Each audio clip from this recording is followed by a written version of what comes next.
Hello and good evening and welcome to another Max Sports Show. My usual partner is disappeared, so I've got somebody else substitute. And tonight I'm joined from all the way from London by brother Raja Ali Saab. Assalamu alaikum. Well, Islam, how are you? Alhamdulillah. How's things down in London? A bit tough at the moment with the lockdown and what's going on. And, I'm not even going to the office now. I'm just working. I'm staying at home. I tend to go for my little stroll in the park, take a walk, keep myself active that way.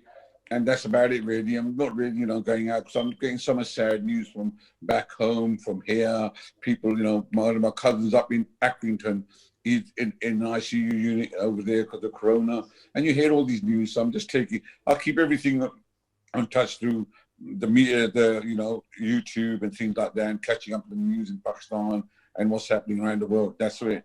There's a lot of things happening in Pakistan. We'll be talking some other things. We'll be talking first the cricket and then maybe about Pakistan cricket. Firstly, let's start off with the great test match that took place last night. I mean, the final day this morning. I got up around about 7:30 and India only needed 3 to win. Absolutely fantastic performance.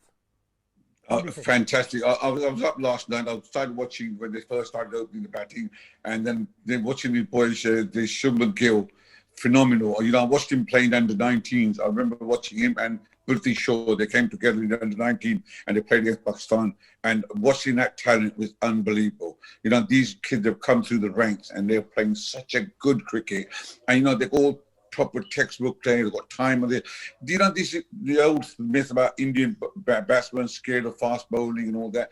It's changed now. These kids are so good and talented. They have so much exposure through IPL, and plus their domestic structure is very good. The money being invested in them, they're more healthier, they're more fitter, they're fielding so much good. And it's like every stone you pick up, is talent underneath there. I mean, look at their main bowlers got injured. Shami's been injured. A couple other their players, Bumrah's been injured. Ashwin been injured. But look what they brought in, and they delivered.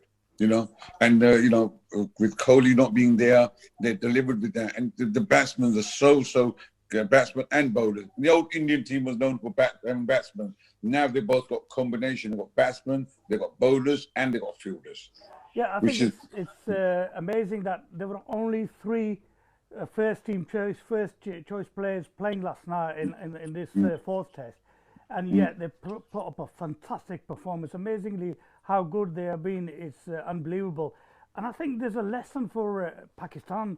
I know. Let's talk about India. The actual players, like the wicketkeeper Pant, absolutely brilliant. Pujara, I think the number of he was hit about 22 times by fast bowlers. And he never, he was still up and standing, and that's courage that they've shown in the third test match and this one. It's been unbelievable, given the fact that they actually were out for 36 in the first test match. Exactly. I was thinking that they played positive cricket, especially when they got someone like Shubman Gill at the top who plays aggressive and he's playing good. Then they got the wicketkeeper playing, and then in between, to soothe it down a bit, they've got Pujara there who plays like the Dravid type of role, and so there's a combination of everything there, and it was really, really good to see that. When I saw the score, I mean, that was the highest ever score chased on that ground, and I think the last time in Australia lost it at that ground was against West Indies back in more than, I think, in the 70s. Right about 88, I think they've lost last time. 88. So yeah, so it was quite some time ago. They lost to the great West Indies on that ground. So that shows the magnitude of the win. But I'll take my hats off to India. India have playing some really good cricket.